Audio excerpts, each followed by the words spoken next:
We are on. It's 11 o'clock. We've done it. I mean, we are to the second. We have started the broadcast. Successfully. Again, Olivia and I sort of keep tabs on how well we're able to actually execute a true Be Live on Facebook.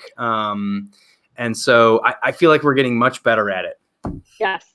I would say we're learning something new every single time. So we're going to write a book. We'll write the procedure manual for using Be Live. Yes, we tips can. Tips and tricks. Yes. And by the way, if anyone wants to ever get involved with that, with Be Live, I mean, the support staff are great because I shoot them questions all the time about how do I make this thing go? And they're awesome. So anyway. Yeah. All right. So it's Thursday. It's 11 a.m. where you are. It's 10 a.m. I'm horrible with time zones. Like I don't even know what time it is where I am. I have to look at my watch. So, but we have Kelly Donahue-Piro. Hopefully I said that all right. It was a lot for me to get out just now with us. And she's in a completely different time zone. So we're all over the country. We're bringing this cross country. Yeah, we represent a little bit of everything today. You're right. I think that's true. Yeah, so I'm excited. We have East Coast, West Coast, and a little Midwest flavor as well. So I'm excited. I'm excited to talk to Kelly today, and hopefully we're going to generate some good insight for anybody that's tuning in and anybody that might watch this afterwards. So should be good. Well, and I feel like, guys, I wore my crazy Christmas sweater here today. So if anybody is wondering why, I actually have a stocking on me. I'm at an agency here in Tacoma, and we're going to be doing some of our training today. And it happened to be Ugly Sweater Day on the day that I had on with you guys, which was really great timing. Yeah, nice. That's good timing. Oh my gosh. So I think a lot of people probably know Kelly just from being in the industry. It'd be hard not to know Kelly. I just officially met Kelly in March at Elevate. So for anybody that's wondering, if you want to know where to go to connect with other people, Elevate is a great event to put on your calendar. But Kelly, why don't you just start out? I mean, so I know you have agency performance partners and you have agency appeal.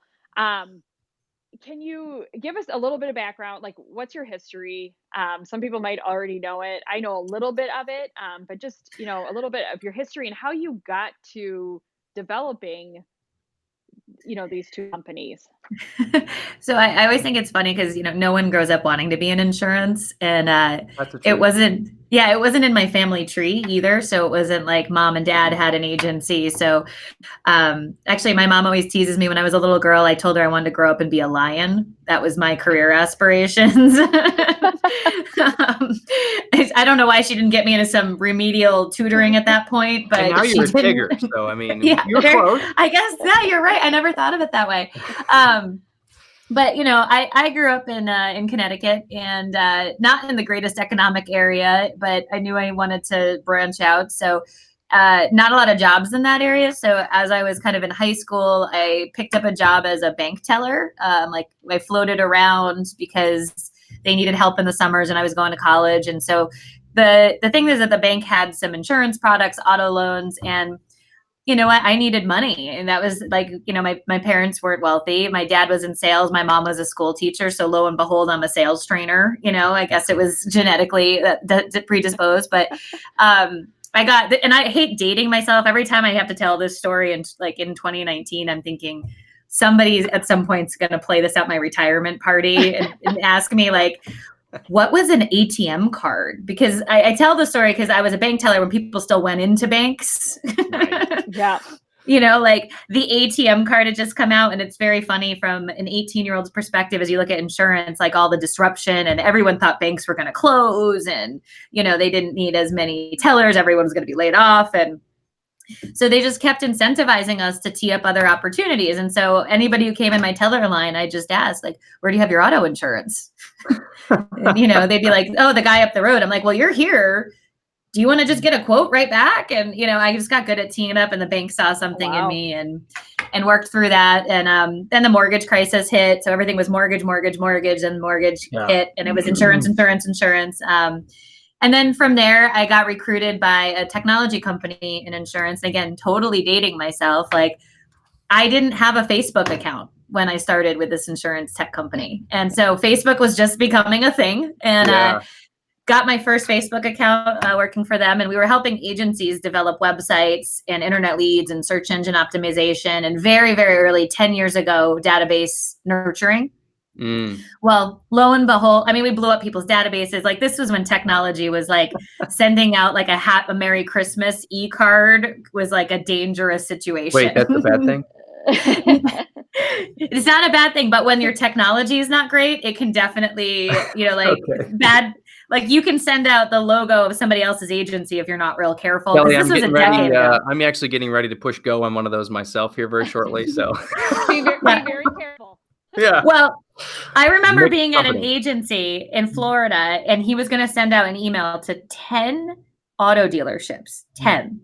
And you should have seen his trepidation hitting the button. He's like, okay. And then he went back into it, like, who opened it? Anybody open it yet? Just like, oh, that's great. But lo and behold, all that happened. That company got sold to Zywave. And when that happened, I was able 5 years ago to break free and, do my own thing. And so in my course of the last decade, I've actually been inside of over 700 agencies. And, we would say people come to us, the top agencies in the country come to us to just help them solve their biggest challenges. And our specialty is really working with the staff. So training them on how to cross-sell, how to close deals, how to serve the customer. So, when we work with agencies, they've got the team members, and, let's be honest, the staff is every agency's biggest investment. And, where my battle cry is, we need to more than ever train our staff so that they have the tools to really work with the modern consumer and how to overcome their objections, how to treat them like, we really, really do care about them and have that relationship. That's awesome. Yeah. So was there some lightning moment that happened where you were like, this is a need, I know how to fit it? So it was really fun. At the tech company I worked for, we got investment capital. And so all these like C-level suite people started being a part of this business. And that was great, but none of them had an insurance background. So I really started having some cultural conflict because, I had been working with these agencies. These were my friends, and they were, none of them had even been into an insurance agency. Hence why it got sold to Zywave at some point. But so I started having cultural conflict. And so the CEO came to me and said, hey, you can't do your job anymore. And I was the head of client services. We've got somebody with this MBA, and, he's a SaaS company guy, and he's just a better fit. And so they stuck me in the training department. So I'm doing this by just pure, like, the fate of the world pushed me in that, and I loved it. And then, one thing led to another. So I find in my life, very few things were of my own decisions. I'm not that lucky to make those brilliant $1 million lottery type decisions that I would have been forced kicking and screaming into things more and more. Yeah. So it's just like the bricks were being laid in the right direction, and you just, you were a willing recipient of what was in front of you. Yeah, something about the 100% of my health insurance covered and the paycheck at that time in my, mid to late 20s was really appealing to keep the process going. Yeah, you were willing to keep an open mind about the prospects in front of you, right? Yeah, it was a necessity. So what do each of the companies do? So are they doing separate functions, or like what is agency performance partners versus agency appeal? Like, what's the difference? Yeah. So agency appeal is, I call it like my baby. I don't have kids, so agency appeal is sort of my baby, but I had a marketing degree. And so our goal on that one is like, we really believe every agency has to figure out their brand. Who they are, what they stand for. I just wrote a blog for Agency Nation that included some of the stuff in it, but like, it's 2020. We cannot serve everybody. Like, we can't, like, I hear all the time, well, I'm just a Main Street agency, but I don't like the non-standard, and I only want people that pay their bills and value their insurance. I'm like, so everybody wants that. But we have to figure out, like, are you going after empty nesters? Are you going after young professionals? Like, you have to figure out who you want to go after, and then target your brand around how that's going to appeal to them. And, in the independent agency world, we are the least convenient way to do business. Like, like I can call Geico or Progressive and get a quote in 13 seconds. But if I'm calling into an agency, I want a relationship. And so we start by saying, who are your target markets? Like, let's talk this through, confirm them, build your persona. Then go ahead and say, okay, well, how is your agency going to serve them better than everybody else? So like a prime example is you want to write growing families. Well, do you have access to, driving schools that you can work with? Do you have a scholarship program with the school? Because that's a big concern for growing families.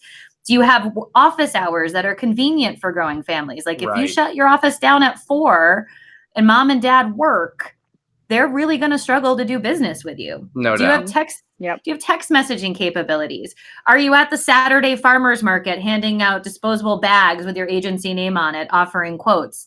You pick your target markets and then back your way into how we're going to serve them, which can ruffle agencies' feathers, right? Like, what do you mean we have to be open during lunch? I'm like, yes. Yeah. In 2020, it's really good to be open during lunch. Yeah. But when you understand who you're trying to target, you figure out what's important to them, and then you can use that in your branding and your marketing to get out there and really make it appealing. And in that company, we really preach also too, it's 2020. Does your agency look like it's from 2020? Mm-hmm. Yeah. And we have to fight the insurance blue. Everybody wants insurance blue. And I'm like, that can be one of your 6 colors. I didn't know there was. Now that you say that, now I understand exactly what you say when you say insurance blue. I've never heard that before.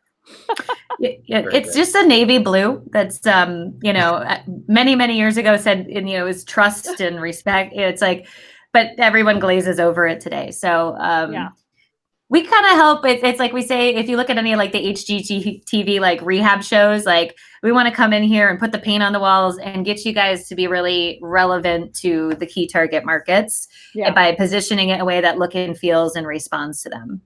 Okay. Yeah. I think I should point out that I am using my ridiculously amazing insurance notebook. I love this thing. I love the green. Just makes me happy every time I pull this out of my bag. I love it. Well, I think you did get that at Elevate. We got them for very Mardi Gras type colors. So yes, it was a lot of fun. The beads and the whole bit. I loved it. Okay, so then agency performance partners obviously geared toward the actual that's the training side of what you do. Yeah, so we really developed I think that there's 4 key things that we do on that company. One of them is an agency assessment. Think of it like a physical for your agency. Mm-hmm. We do secret shopper calls, which everyone gets really freaked out about.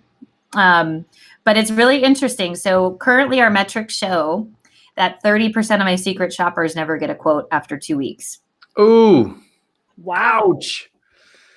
Oh, from someone that deals with sales every day, that would drive me crazy. Wow. That is staggering. Ouch. Yeah. And so we talk about growth, and one of the challenges I'm sure you guys can even speak to from your perspectives is there's not a lot of great opportunity to like check a new quote in and follow its path. So lead management is something that we still struggle with. Like there are options out there, but some of them are in a management system, some aren't, some are just, you have to really be on the staff. Did you do this? So, it can be really, really challenging that, somebody takes a lead in today and they call out sick tomorrow, that no one's diving in to get that person a quote. Yeah. And so, we really try to go through the whole process of an agency and say, here's our key recommendations. We partner with them for 90 days to help get that done, whether revenue per staff, looking at their marketing strategy, looking at what are they doing to proactively serve their clients? What does their closing ratio look like? Diving into the management system and pulling out all the gook and seeing, can you get a good report? Do your processes need to be updated? So that's really where most agencies start with us. And then we've got 3 6-month training programs, one on time management, because honestly, guys, I just got so sick last year. I was like, if I walk into one more agency and they all tell me how flipping busy they are, I'm going to pull a nutty. Like I can't do this any longer. Yeah, it's a like 4-letter word in Kelly's dictionary. Well, and part of it is my mom is retired. So every time I talk to her, she's telling me how busy she is, as like I'm in like the Chicago airport at 11:30 at night. And I'm like, Mom, Right. Mom, are you ironing your sheets right now? That's not busy. No doubt. So part of it is my family, but you know, we really focus on the idea, like, what are we busy doing? Like, if we're busy letting a quote sit for 4 days, like, why are we even quoting it at that point? Let it go. Yeah. Like, call a person, say, I didn't get to it. Hope you found insurance. Like, So Kelly, let me ask you a question about that, because I think what that pops in my mind is, you know, a lot of us, I feel like, and we're sort of starting to bridge out of this a little bit, but a lot of us, I feel like, are, I don't want to say stuck, but we're sort of trapped in, I think trap's a better word, in being a sole practitioner. You know, even business owners that, you know, have a staff of 10 to 15 people in an insurance agency. I know several right here in town that in my immediate area that still act like sole practitioners. Like they want to meet with every health insurance opportunity, even if it's an individual that doesn't pay you. And they still want to, you know, there's a lot of that out there still. So how do you get those watershed moments to hit the agency owners to say this really has to change if you want to elevate your business? Well, you should look to try to buy them in the next 5 years. No, I don't mean to be that brass about it. So the idea is, and people fight me on this a little bit, but you know, with my agent, I have 16 policies between commercial, personal lines, life. So I pay my bills in full. Like, I don't need much. What would happen to me in an average agency is, you might call me every now and, you know, I first of all, in an agency like that, probably not getting any email. I'm not getting recognized on my birthday or my anniversary. It's kind of more that mentality. Call us if you need an auto change. Well, out by me in Rhode Island, car dealerships have insurance agencies in them, and they don't want me calling you. They want me calling them. I mean, if I'm picking up a car on a Saturday, I can't call you. Right. For the most part. So I go to that guy and now you lose a policy and I don't think anything of it because I'm looking at my bank statement and my EFT says travelers. No offense to travelers who I have, but they don't say your agency name. So 16 policies comes and goes. I don't need much. I pay in full. And instead we spend our time on the squeaky wheel, the non-payer, the constant claims, the person who wants to come in and pay their bill and eat 4 of your mini Snickers that you have out on the front desk and take an hour. Yeah. There you go. Yeah. Doesn't want to get on EFT, and somebody who's spending, you know, $25,000 to $30,000 on insurance with you can easily get missed, right? Yep. So if you want to be that, I think that's great. But I first of all stop and say, does your target demographic want that? Yeah. Right. You know, I would much rather be able to text my agent than to have to come in and sit with them once a year. You know, now if I wanted to sit with you, I'm sitting with you. But and if your office is open from 9 o'clock till 4, I can't get there during those times. You know, like, so to me, it's like take a step back and say it's not about me, it's about them. And if the target consumer is retired and loves that, go for it.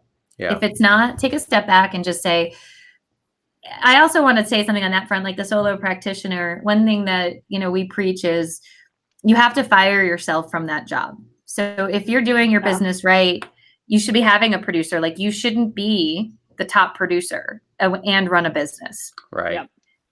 Now, in the beginning you are, but that's a job you need to fire yourself from and get a producer and stick your neck out. And, you know, because if you can keep replicating yourself, that's how you're going to grow your business. Yeah.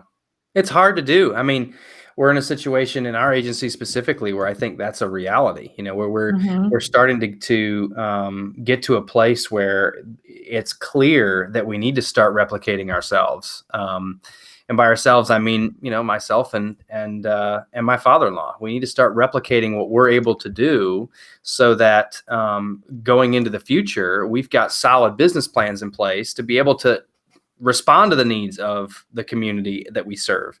And it's hard because, you know, right now, that's what puts money in the bank account. Yeah. And you're like, well, gosh, I can write $500,000 a year still, and I haven't changed a whole lot. So, so I think that's the tough part, right? That's the educational piece that we're missing. And that's where you come in, Kelly. But I've done it myself too over time. It's like, I challenge myself to fire myself from a $10 an hour job every month. Like, it's just written in my plan. Like, there's some things I'm touching where it's like, get rid of it, and it was those days early on where I was working, till 7 o'clock, 8 o'clock at night on a weekend to get through everything that you needed to do. And it's just, the money comes. And so there's the idea that you pay a new person every week. You don't pay them the total salary up front. Right. Mm-hmm. And the idea is that at some point in time, you can't keep servicing those books of business and you can't do it the right way. But our challenge is, like, you make a copy of yourself, it's still a copy. Like, you always think you can do it better. And when you're in a leadership or ownership role, you can do it better. But if you can get 80%, 75% of yourself and have 2 or 3 of them, you're still growing more than what one person can do. Mm-hmm.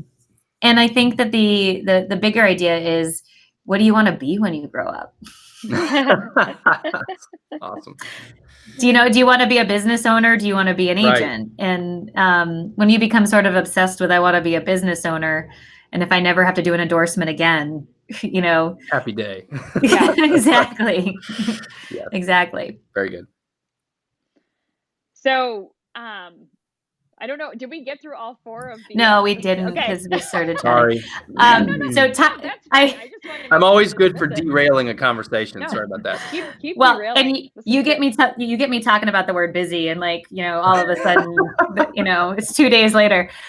So we're trying to eradicate the word busy from agencies with that program. Mm-hmm. Like how to set up your suspenses and open activities, how to deal with people's time off, how to have a clean desk, how to manage your email. Like, these are real basic things that no one understands, but email hoarding is a real thing in agencies.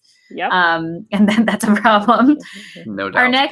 Our first program we ever started, which is still by far our most popular, is our retention program. So we strongly believe, and we go into agencies and install this over 6 months, that every client deserves a proactive renewal phone call. Okay. To review their account, make sure it's accurate, cross-sell them, ask for referrals, build that relationship. And a lot of agencies have challenged me on this, saying, we automate that. We automate those touch points. I go, you know what? Relationships can be enhanced with automation, but they cannot be built with automation. Right. And I just look at it like, there's $7 billion in personal lines being spent to attract your customer away from you. The least we could do is make a 3-minute phone call every year to them to tell them that we love them, and then take their $4,000 from them. Yeah. Do you think it's fair to say that if you don't feel a client is worth a pre-renewal call, then you probably shouldn't write their business in the first place? Great question. You should fire them. One of in the blog I'm writing for Agency Nation said the top 10 things people need to embrace in 2020. And I said, firing clients. Mm-hmm. We have an agency in New York that it's actually happening soon. The agency owner lets each person fire 3 clients every year. And these women go out for margaritas, and it's like an NCAA bracket on, like, with chips and salsa. And it's like, okay, well, I pulled up the activity report for this guy, and he had 4 non-pays this year. And they come back and the owner makes the phone call and says, it's just, we're not renewing you, and that's it. But, your staff improves, their quality of life improves. You're not making any money on them. They're a big E&O claim. Yeah. So to me, that's the apprehension we have. Like, we do advocate for late payment calls, but not because you want to babysit people. Those people need to be fired. And then it's the good people who maybe change bank accounts or something got slipped through the cracks that we should be calling. Yeah. Right. And I know there's E&O issues, so I put the big E&O asterisk. Like, I am not an E&O attorney. I know everyone gets freaked out by that, but to me, and it happened to me. I changed offices when we updated my address with my commercial account. They left off the unit number. I never got a bill. We're in office. It's like a $500 workers' comp policy. I didn't think twice about not paying it. And if my agency didn't call me, I would have been without workers' comp, and I'm in the insurance space. Yeah. Man, oh So man. Kelly, someday we could do a whole We could. podcast live on just E&O. And I feel like E&O from the perspective that, there's so many things about E&O that are very important, very necessary. And then you always have like this one or two people in an agency that take E&O, and it is like you can't do anything because Right. I'm like, this is a business. We take risks every day. Like there's going to be things that aren't, like we have to call, in my opinion, and this is totally my opinion, we have to call those people. Like if like we were up until just a couple of years ago, we weren't calling people that had bank account issues. We just, hey, they'll figure it out. I'm like, what? How much time and energy and effort did I spend to get this person here? And anyway, so like that, and so we're going through that. That's a real struggle. And I think E&O is one of the objections. Yeah. That's really hard for agency owners and business owners to get over. Well, one of my mentors in insurance used to say, if we're worried about E&O, we should never unlock the door. Yeah. Yep. He's like, we've got far bigger E&O issues by, some of the lack of attention to detail that you guys all have in here. Like, don't worry about some of the things that we're working on, Yeah, we just had this discussion the other day about the fact that we build workflows to avoid an E&O issue, and we don't build our procedures based on the customer experience. And so just like going back to the drawing board and saying we need to rethink that process, because E&O does become that excuse for like doing or not doing certain things. And sometimes it's a good guideline, but when it becomes like that overriding excuse for so many different things, it's a danger zone where you're not doing what you're supposed to do as an agent. I have in my office, I actually laminated it. It was, I am on a condo association board, and it was the letter that came with the renewal for the condo policy. And it was totally in E&O, like no warm and fuzzy. Like, we just want to let you know this is your renewal. It is your responsibility to make sure it's 100% accurate. We take no reliability in that. We always recommend that you have more coverage than you have, including flood, blah, blah, blah. Like 25 things got listed. Yeah. And at the end, it's like, by accepting receipt of this policy, you are admitting that this is 100% accurate. I was like, not. And then at the end, thank you for your business. I was like, what? Whew. Yeah. Well, and that speaks to, not again, I'm derailing the conversation. I hate doing this, but that speaks to the, I think the legal term, and some of if there's any attorneys out there, it's the standard of care.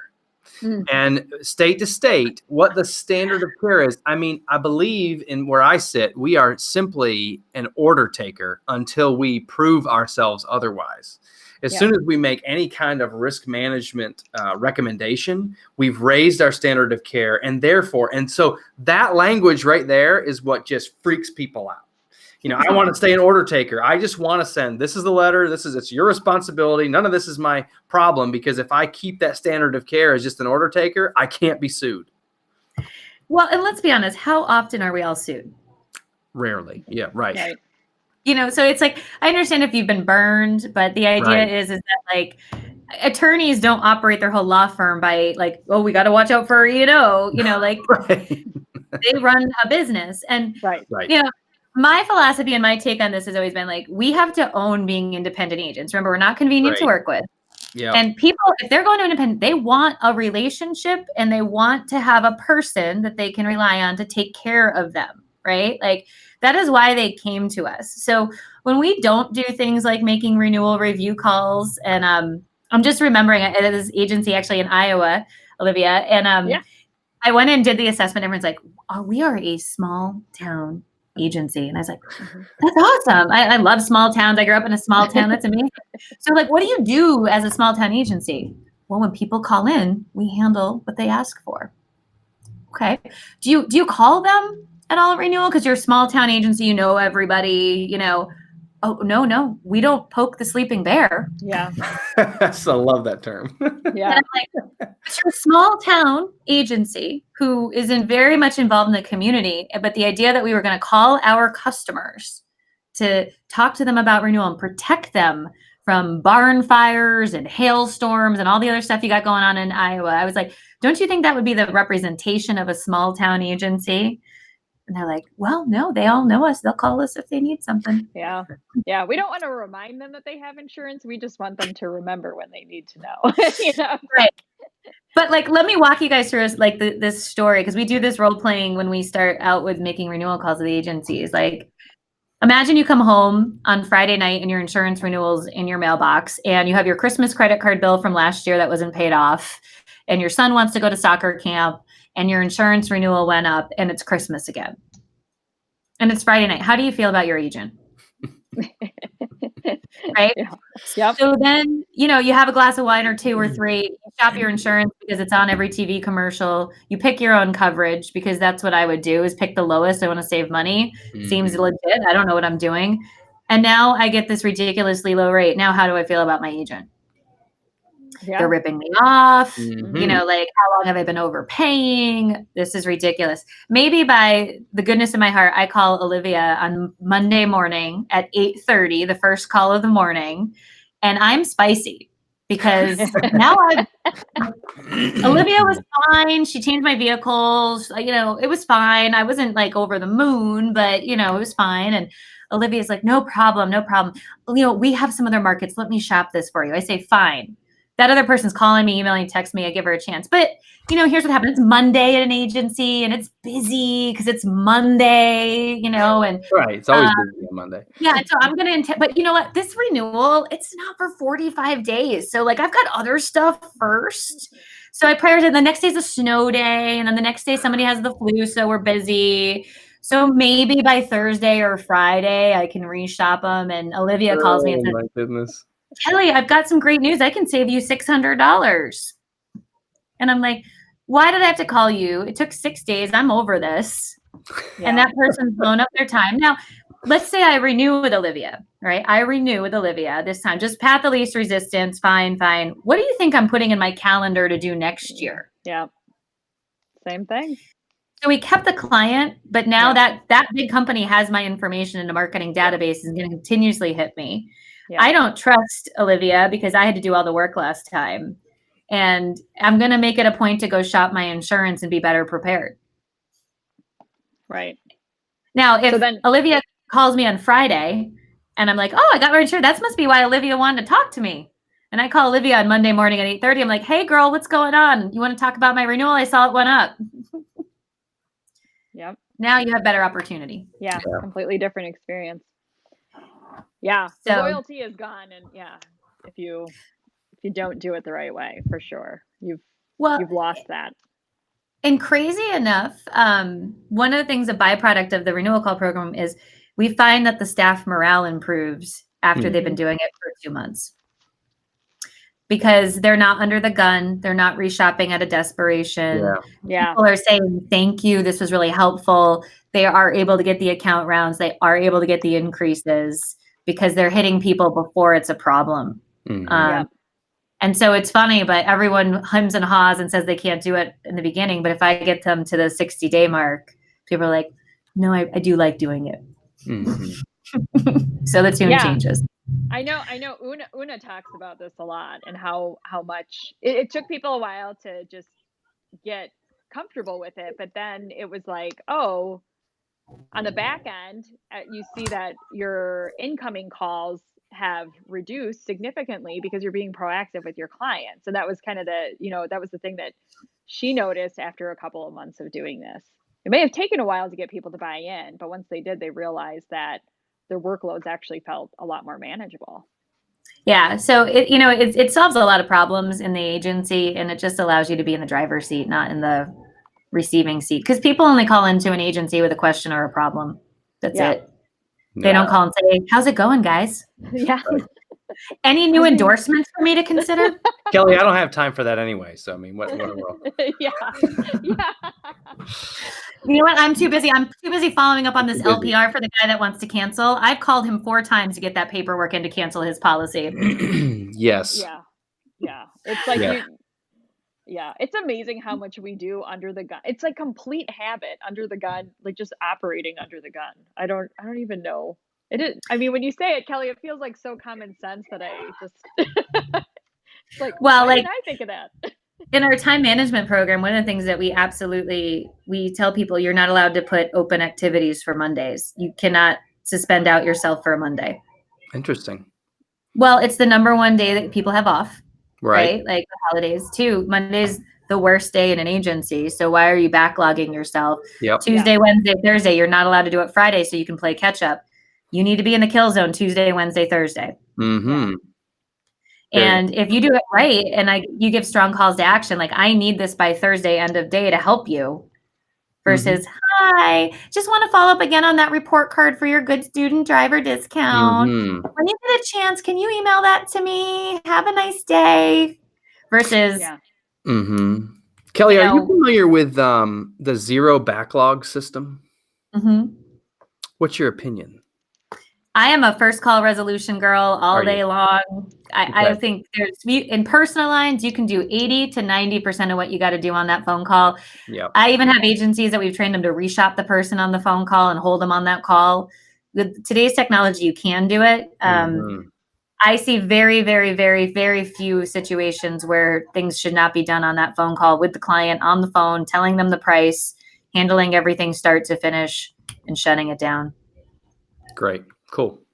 Yeah. So that's what we do. And now I'll talk to you about our sales program because I know that's what Olivia was going to ask me about next because she's got her notes.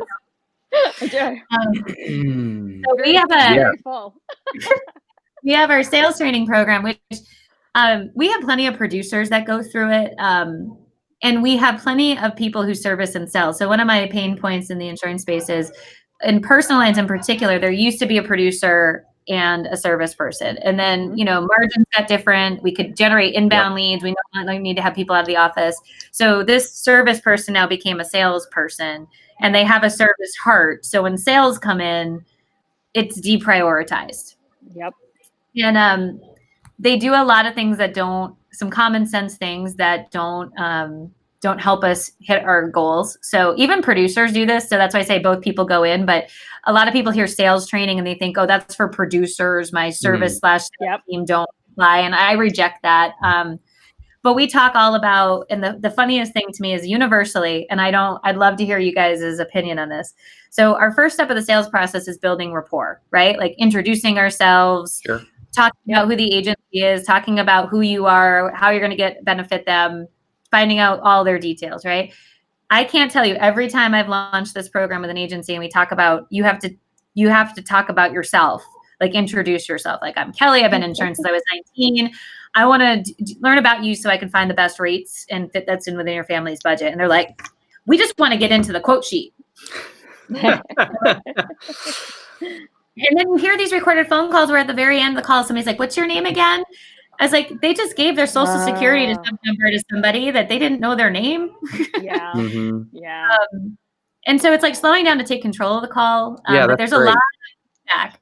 People don't want that attention on them. They want to go quote, like we want to do the transaction. That's how the industry's changed. I want to get to the quote because that's what they care about. They care about the price. Well, bingo, you just made it about price. Yeah. Yep. I didn't say I want to do business with her because I felt like she took the best care of me. You got to the price. We sell on price, we have to service on price, and we're going to lose on price eventually. And so we work really hard to set that up and do things like 4 and score. We think you should talk about 4 lines of coverage on every new business call. We think you should quote on the phone in personal lines and small commercial, and I don't see any reason not to. And our biggest thing that people fight us on is it's a rule. If you work with me in our sales program, you will not email quotes. You will not email quotes until after you have a conversation with somebody. And if you do have a conversation, I want you to do a quick summary with bullet points. And I don't even want you to do the attachment because I agree. Yep. I love that. When you email someone a quote, and like, I know you guys saw Don Miller at last year's Elevate, right? So we're big brand story fans. And he talks a lot about like the consumer should not have to burn too many calories to do business with you. Yep. So if you send my 70-year-old, and if you send my 70-year-old mother a quote, you're asking her to know what water sewer backup is. No, we have to get on talk about it. And then you can ask them to join the party, right? And do the call to action, get the down payment on that call. It saves so much time. Email a quote. People look at the price. they'll make a decision. And that's why most of the time in insurance, we don't hear no, we just get ghosted. Yeah. Right. Yeah. And then that's exactly what happens. Yeah. Yeah. And to me, sorry, go ahead, Olivia. Oh, no, I was just going to say, like, people don't want to have to find an attachment. You know what I mean? Especially if you're the type of person that's on the go, and so you're operating everything from your phone.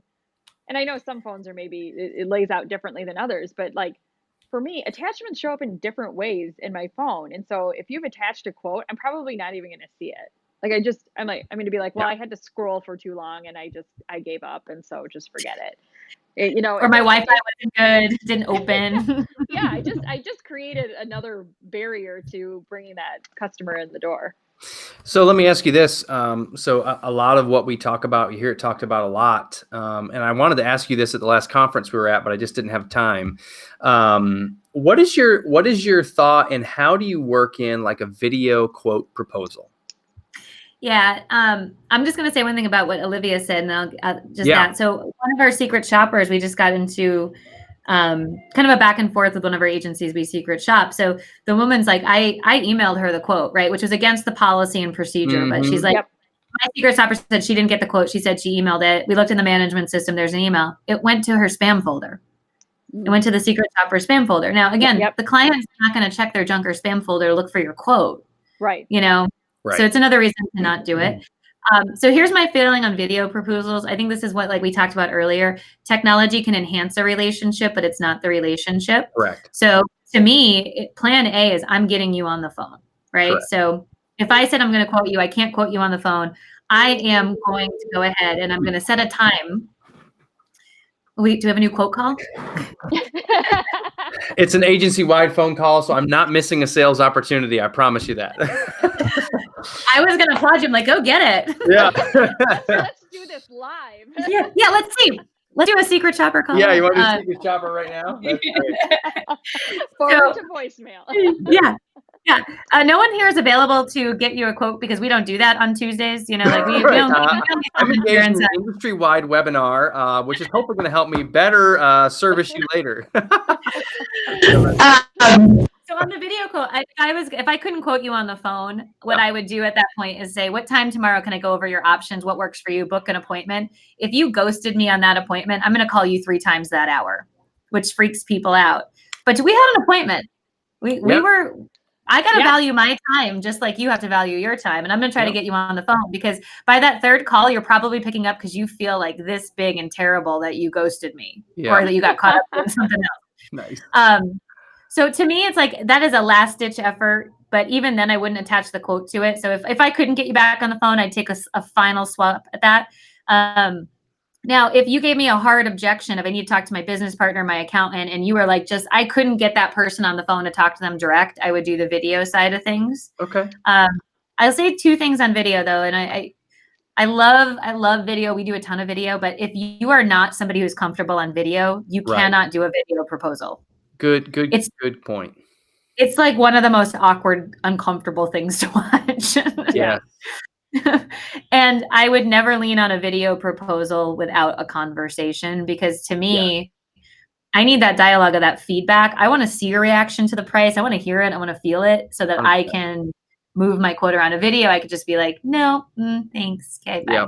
Yep. Absolutely. And time management wise, I want to take your payment. If you're ready to go, I want your payment. Absolutely. And I'm going to send that to you on e-sign. Did you get the e-sign? You want to sign it right now? I want it done and off my desk. Mm-hmm. Yeah. Mm-hmm. Yeah. That's great. So video is like, it's a great way to take those people that are like the yellow flags. Like we're not sure they're going to close and try to convert those. Mm-hmm. Mm-hmm. Yeah. I mean, I brought it up because obviously that's something we do a lot of. And I totally agree with you because I've watched some people that have no business really doing video try to do it. And it's real. And I hate to be mean about it, but like, it's just, it can sometimes be, like you said, it can hinder the relationship more than it can help it. If you're not smooth with it. So, and it takes time. You have to put in the reps. There's probably people out there watching that, I mean, I started and I was terrible with it. But there's something about, and just from doing this every day, there's something about the feedback that you receive from those people that's different. But to that end, and to your point, I always have talked with them on the phone, and I'm at a point where I need more time to do something. And what I'm utilizing that video quote to do is to explain and educate, usually within just a few minutes, sort of the boiled down version of what I want them to really focus on. And so we do have some success with it. Yeah, I think it's one of those things that's like nothing works 100% of the time. Yeah. Yeah. So where it works, I think it's awesome. But it wouldn't be it'd be my plan B, not my plan A. Cool. Yeah. I like it. So really just know where it belongs, know where the messaging belongs. So I have so many questions. We're winding. I feel like we're getting close-ish. 45 minutes in. So I have two. Oh gosh, I don't even know what to choose. I want to talk a little bit about how you feel about like that pre-qualification process on that first call. So when you have that first call with a prospect, like what kind of red flags do you look out for? And so maybe we go with that. I mean, I don't know how to pick. So to me, the first thing is you have to, as salespeople, we all need to learn about the 4 different personality types, because I want to learn your personality type. Like the driver personality is very short, direct, to the point. And so we can't just discount them because they're more of a driver personality. Yep. What I would be looking for on that call in the first 2 minutes, so I put a timer on like 2 to 3 minutes. At 3 minutes, I'm going to use part of my gut, but part of my underwriting questions, like, how did you hear about us? How many other agents have you called? What's important to you in selecting an agent other than price? I'd pull up whatever the, business or property or whatnot was on, Google Maps and take a quick look at it. But if they've called 6 agents, I'd bail. Yep.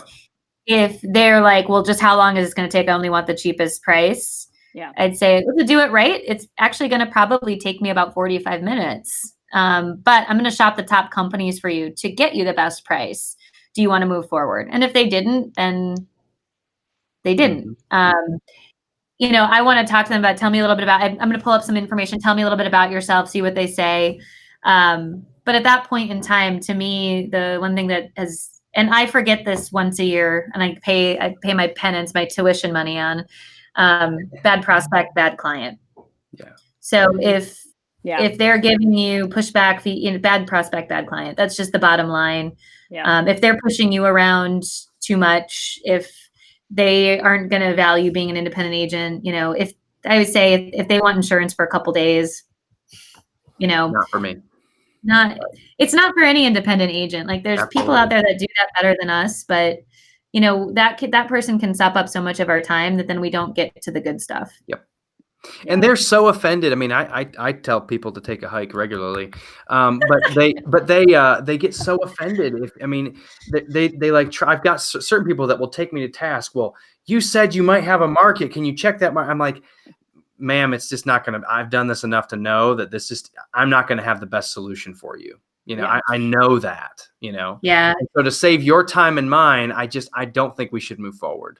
And I've gotten really comfortable at saying that to people, unfortunately, maybe fortunately. Well, it's a great time of year to talk about, Miracle on 34th Street with the Macy's Santa Claus, right? Like you sending them elsewhere, we can too. And sometimes I don't think it's a bad idea to have a relationship with somebody that can serve them. So, hey, I don't do this, but I do want to set you up with the best person I know that can, and going at it from that, whether it's a non-standard shop, whether it's a local captive that you can refer business back and forth. Because sometimes they have underwriting guidelines in certain areas like California with brush and stuff like that you can't get to.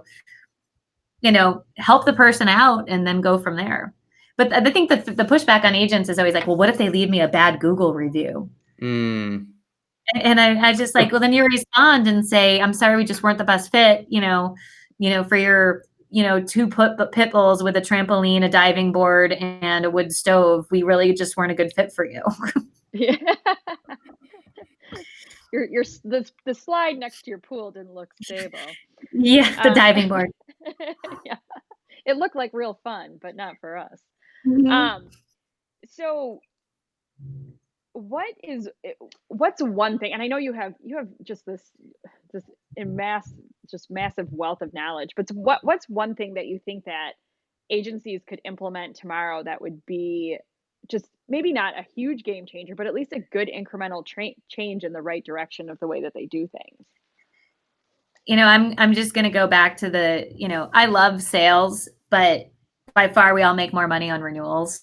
And so to me, it's getting proactive on renewal. And I know that seems like a huge mountain to overcome, but it solves so many problems. To your point of E&O, you're going to stop an E&O issue before it starts. The team morale improves. We have better relationships with our customers. Yeah. Like you sell from it as well. Like it's the one thing. And, sometimes I'm in some of the Facebook groups and things like that, and people have all these opinions on calling their customer and doing it or not doing it. And I just, after doing it, installing at so many agencies, it's like, it is the best thing that we have to a wonder drug in insurance that we can get to. Yeah. And honestly, it is the way we were doing business. Right. Yep. It's true. It's true. We may have broken what didn't need to be fixed. Yeah. And, if you look at it and you say everybody doesn't have any time, well, what could be more important than that? Yeah. Yeah, absolutely. And it's the perfect opportunity to, just identify stuff before you are suddenly like caught off guard by it, for sure. Yeah. So what is your favorite thing about what it is that you do every day? Like if you had to pick, you can give me more than one, but so I travel every week. So I'm on an airplane every single week. It's in fact, after next week, I'm home. I'm home for 2 weeks. So me and my husband will have this like awkward phase of like, I'm home, and we're like, what do we do now? Yeah. I'm like, hey, what are we doing? Where are you going? And he's just like, I'm got other things going. Yeah. I would say it's like funny. We're so good at being apart, and so good at being together, like when I am home, but then these awkward times where it's like one of those funny things that happens. But so to me, it's like, the reason I get on an airplane every week is when you see people do something that they never believed that they could do, and you've been a part of that, and they can look back and say, oh my goodness, I didn't think that was possible. Like the agency I'm at now, shortly after, a couple months after our sales training, she had her biggest month ever. She sold almost $90,000 in premium. Cool. And, so it's like to be part of those moments with people is something that's just, gets you on that next airplane. Mm-hmm. Oh yeah, absolutely. So in all of your travels, do you have like a favorite place or some, like an area of the country, or I guess you're Canada and US in terms of like the footprint that you cover. Yeah. Is that those two countries, right? Is there anything else? Are you doing some? We actually got, it's happened twice now. We've got 2 leads from the Caribbean. They're trying to do like a agent meeting. Gig.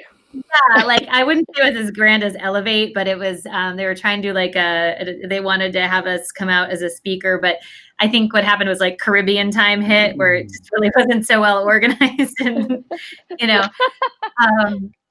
but we are US and Canada. Favorite part. So it's funny. I actually love coming to Iowa, Olivia. We just have really good clients in Iowa, and it's so picturesque, and I love the small town feel. I love Seattle. I love coming out here. Like logistically, my best friend lives in California. I just hate it when it's so hot. So I go to California in the winter, but in the summer, I'm just like, oh, it's smoggy and hot. I can take it or leave it. But really, to me, it's like when I go someplace, I don't really get to go as a tourist necessarily or to see. So it's the one thing I think people tell me about how they explain what we do is that like I become a very good friend of theirs as well. So it's like, to me, I'm coming to see Andrew Cross and Celia and Steven today. It's not so much of a business side of things. So it's like I'm going to have dinner with really, really good friends of mine. Yeah. And that's an awesome part about it. Yeah, which is amazing. I can't even imagine the number of relationships you have across the country, because it's like, it's game-changing stuff that you're bringing to people. So Oh, thank you. yeah. Well, we laugh a little bit. So top secret information.